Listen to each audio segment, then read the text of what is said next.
নতুন ভিসা নিয়ম বাস্তবায়ন করেছে যুক্তরাজ্য সরকার। অভিবাসনকে ট্রাম্প কার্ড হিসেবে ব্যবহার করা হচ্ছে।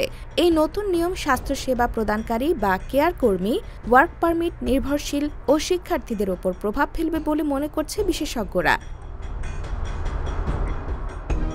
এছাড়া এটি উল্লেখযোগ্য পরিবর্তনের মধ্যে রয়েছে নির্ভরশীলদের ওপর বিধিনিষেধ, বিশেষ করে কেয়ার হোম সরবরাহকারীরা যারা কেয়ার কর্মীদের স্পন্সর করতে চান তাদের অবশ্যই কেয়ার কোয়ালিটি কমিশনের সাথে নিবন্ধিত হতে হবে, যাকে তাকে আনা যাবে না।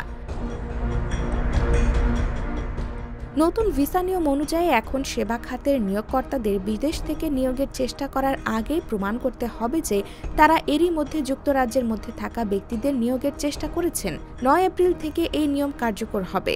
সরকার আশা করে যে এই পরিবর্তনগুলো বিদেশি নিয়োগের ওপর নির্ভরতা শেষ করতে সাহায্য করবে এবং ব্রিটেনের রেকর্ড মাত্রার অভিবাসন হ্রাস করবে।